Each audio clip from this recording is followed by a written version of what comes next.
સુરતમાં સ્થાનિક સ્વરાજની ચૂંટણીને આવતીકાલે મતગણતરી યોજાશે। સુરત મહાનગરપાલિકાની ચૂંટણીમાં કુલ 59.21% જેટલું મતદાન નોંધાયું છે। આવતીકાલે સવારથી ગાંધી એન્જિનિયરિંગ કોલેજ ખાતે મતોની ગણતરી હાથ ધરવામાં આવશે। સમગ્ર સ્થળનું નિરીક્ષણ કલેક્ટર સૌરવ પારધી દ્વારા કરવામાં આવ્યું।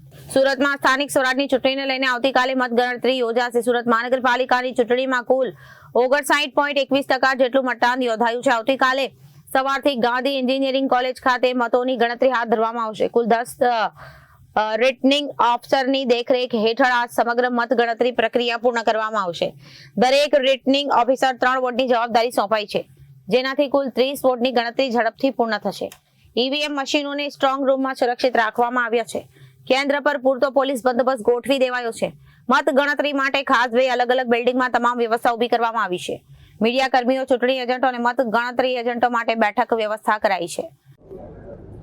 ગઈકાલે સુરત મહાનગરપાલિકા અને જિલ્લા પંચાયત, તાલુકા પંચાયતની જે ચૂંટણી યોજાઈ હતી એની મતોની મતગણતરી આવતીકાલે સુરત મહાનગરપાલિકાની મતગણતરી SS Gandhi college engineering college ખાતે આવતીકાલે યોજનાર છે।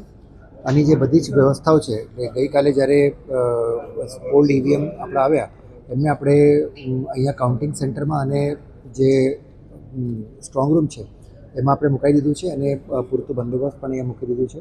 એની જે બીજી વ્યવસ્થાઓ છે, ગરમીને જોઈને જે પીવાના પાણીની વ્યવસ્થાઓ છે, AC, કુલર કે જ્યાં પંખાની વ્યવસ્થા કરવાની છે એ બધી વ્યવસ્થાઓ અને બાકી બીજી આનુષંગિક વ્યવસ્થાઓ જે છે, સ્ટાફની તાલીમથી લઈને બધી વ્યવસ્થાઓ કરી લીધું છે।